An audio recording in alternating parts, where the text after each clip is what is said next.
Le cofondateur de la blockchain Ethereum, Vitalik Buterin, a visité le zoo ouvert de Kaokeo à Chonburi pour rencontrer Mudeng, le bébé hippopotame pygmée qui fait sensation, ainsi que d'autres animaux. La direction du zoo a publié mardi sur sa page Facebook des photos de M. Buterin posant avec une statue de Mudeng et observant d'autres animaux du zoo. Le Canadien de 30 ans portait une chemise ornée d'un motif inspiré de Mudeng. Les médias locaux avaient déjà partagé des images de M. Buterin, cofondateur de la principale blockchain programmable, admirant Mudeng et offrant un sac de nourriture à son gardien. M. Buterin était également intervenant lors d'un événement dédié à Ethereum, le DevCon SEA 2024, qui se tient à Bangkok du 12 au 15 novembre. Des photos le montrent également voyageant dans un train électrique en compagnie d'autres passagers dans la capitale thaïlandaise. Pattaya, un touriste britannique, trop ivre pour monter dans un taxi, a fini par se battre avec deux Samaritains qui s'étaient proposés de le ramener chez lui aux premières heures de mardi, dans cette ville touristique côtière de l'Est. La police de Muam Pattaya et des bénévoles des secours ont été appelés vers 3 heures du matin sur la route Pattaya-C3, dans le Tambon Nong Prua du district de Bang Lamang. Ils y ont trouvé un homme âgé de 55 à 65 ans, assis sur le trottoir, le nez cassé, l'œil gauche tuméfié, le visage ensanglanté et portant des éraflures sur le corps. Les secouristes lui ont administré les premiers soins avant de l'envoyer à l'hôpital. Un témoin, identifié seulement sous le nom de Ratapon, un bénévole de la police âgé de 41 ans, a rapporté avoir vu un pick-up blanc s'arrêter et un homme thaïlandais traîner le Britannique hors du véhicule.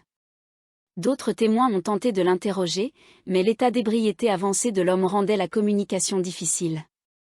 Alors que les policiers enquêtaient pour identifier l'agresseur du Britannique, deux hommes, identifiés uniquement comme Manush Shea, 30 ans, et Jakrit, 28 ans, se sont présentés au poste de police de Muam Pattaya à 4h30 du matin. Ils ont demandé que l'incident impliquant l'homme blessé soit enregistré dans le journal quotidien comme preuve. Ces deux hommes, techniciens dans un établissement de divertissement nocturne à South Pattaya, ont admis avoir agressé le Britannique, mais ont affirmé qu'ils les avaient attaqués en premier et avaient frappé leur véhicule. La police a annoncé qu'elle examinerait les images des caméras de surveillance autour de la zone de l'incident et interrogerait les deux parties pour garantir l'équité.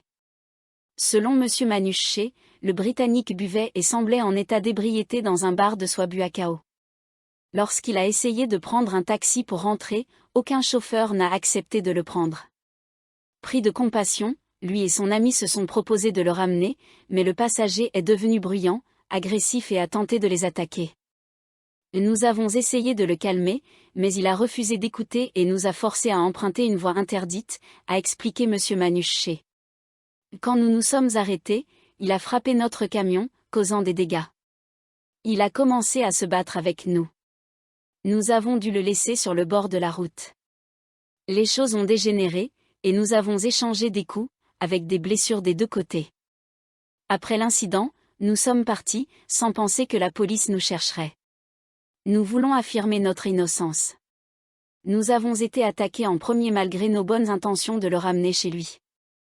Le ministère des Finances présentera mardi un plan de relance économique complet à un comité présidé par la première ministre Paetongtarn Shinawatra, a annoncé le vice-ministre des Finances, Julapun Amornviva. M. Julapun a indiqué que ce plan, qui devrait inclure une distribution de 10 000 bas via un portefeuille numérique, vise à stimuler l'activité économique et à soutenir la croissance sur toute l'année prochaine. Il a qualifié cette initiative de « cadeau de Nouvel An » pour le peuple thaïlandais. Il a précisé que des mesures fiscales et des programmes de résolution des dettes font partie de cette proposition, l'objectif étant d'offrir un soutien aux débiteurs et de faciliter l'accès aux aides financières grâce à des prêts à faible taux et des réductions d'intérêt. Cependant, M. Julapun a refusé de fournir les détails de ces initiatives, expliquant que certaines mesures nécessitent encore des discussions avant d'être finalisées. Il a ajouté que d'autres ministères présenteront également leur plan de relance au comité, qui devra définir une stratégie claire pour la croissance économique et déterminer le meilleur calendrier et les modalités de mise en œuvre pour chaque proposition. Le vice-ministre des Finances a mentionné que des mesures ciblées pour des industries spécifiques pourraient également être adoptées. Tout en anticipant une forte croissance économique au dernier trimestre de cette année, il a souligné que certains secteurs, comme les prêts pour l'achat de camions et les propriétés immobilières, nécessitent encore une assistance. Le cabinet a récemment approuvé un programme de prêt d'une valeur de 55 milliards de bahts pour l'achat, la construction ou la rénovation de logements avec des taux d'intérêt réduits, a-t-il déclaré. Cependant, le gouvernement n'a pas encore décidé s'il prolongera la réduction des frais de transfert, qui expire à la fin de l'année. Il a également mentionné que ce nouveau programme de prêt remplacera les projets de prêt Happy Home et Happy Life, qui avaient rencontré un grand succès auprès des consommateurs. Selon M. Julapin, le financement de ces mesures de relance proviendra de diverses sources, et non uniquement du budget annuel. Une somme de 180 milliards de bahts a été allouée au projet de portefeuille numérique. Par ailleurs, le gouvernement cible les personnes âgées pour la deuxième phase de ce programme. Le ministre des Finances, Pichai Shunavajira, a déclaré que les personnes âgées, ayant moins d'opportunités d'emploi, constituent un groupe vulnérable. Le programme pourrait être étendu aux personnes de 50 ans et plus. Il a ajouté que la population âgée étant relativement réduite, cela nécessitera un budget plus modeste et une gestion simplifiée.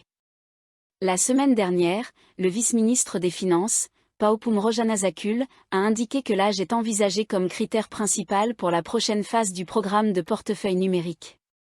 Ce deuxième volet concernera probablement moins de personnes que le premier, avec un paiement prévu pour la fin de l'année ou le début de l'année prochaine. Le ministère a évalué que la première phase de la distribution de cash aux groupes vulnérables a stimulé l'économie, notamment au cours du quatrième trimestre, où le PIB devrait croître de 4,3 à 4,4%. La nomination prévue du comité technique conjoint, JTC, chargé de négocier avec le Cambodge sur le développement des zones maritimes disputées dans le golfe de Thaïlande pourrait ne pas être soumise à l'examen du cabinet mardi. Le vice-premier ministre Fintam Wechayachai a indiqué qu'il est possible que la nomination du JTC ne soit pas prête à être examinée, malgré les spéculations selon lesquelles elle serait approuvée par le cabinet ce jour-là. Selon M. Fintam, qui est pressenti pour diriger le JTC, il reste à voir si la première ministre Paetongtarn Shinawatra, qui vient de revenir du sommet de l'APEC au Pérou, est prête à présider la réunion hebdomadaire du cabinet. Fintam Wechayachai, vice-premier ministre et ministre de la Défense. Fintam, qui occupe également le poste de ministre de la Défense, participera mardi à la réunion des ministres de la Défense de l'ASEAN plus au Laos. Le vice-premier ministre a réitéré que le protocole d'accord, de 2001 reste le meilleur cadre pour résoudre le différend frontalier maritime entre les deux pays et a exhorté ceux qui remettent en question son bien fondé à l'étudier attentivement. Waron Desjit-Vigrom, président du parti Thai Pakde, qui mène une campagne pour la révocation du MOU, a écrit sur Facebook que plus de 100 000 personnes ont signé en soutien à sa campagne. La pétition sera remise à la première ministre vendredi. De son côté, l'ancien sénateur Kamnoun Sidisamarn a écrit lundi sur Facebook que le MOU de 2001 vise à accélérer simultanément les négociations sur la frontière maritime et les ressources naturelles. La Thaïlande et le Cambodge revendiquent tous deux la souveraineté sur une zone revendiquée, OCA, chevauchante d'environ 26 000 km² dans le golfe de Thaïlande. Cette zone est considérée comme riche en ressources énergétiques fossiles.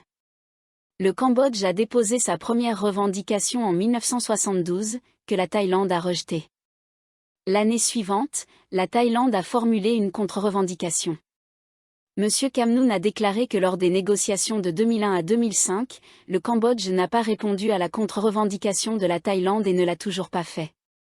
La contre-revendication thaïlandaise a été portée au niveau ministériel par la délégation thaïlandaise, et la délégation cambodgienne a seulement accepté de soumettre la question à son gouvernement pour examen. Selon M. Kamnoun, le ministère thaïlandais des Affaires étrangères accueillerait favorablement l'accord du Cambodge sur cette proposition, car les négociations futures dans le cadre du MOU de 2001 s'aligneraient sur la frontière maritime proposée par la Thaïlande. Cependant, il a ajouté que si le Cambodge acceptait la contre-revendication thaïlandaise, la Thaïlande aurait à la fois des gains et des pertes, tandis que le Cambodge subirait principalement des pertes. Dans le cas où le Cambodge accepterait la contre-revendication thaïlandaise, cela invaliderait sa revendication de 1972 sur la zone, a-t-il ajouté. Bien que le ministère thaïlandais des Affaires étrangères insiste sur la souveraineté de la Thaïlande sur Koh Kut, il a noté que si le Cambodge retirait officiellement sa revendication, cela éliminerait tout différend résiduel. Selon M. Kamnoun, le Cambodge reste convaincu qu'au moins la moitié de Koh Kut lui appartient.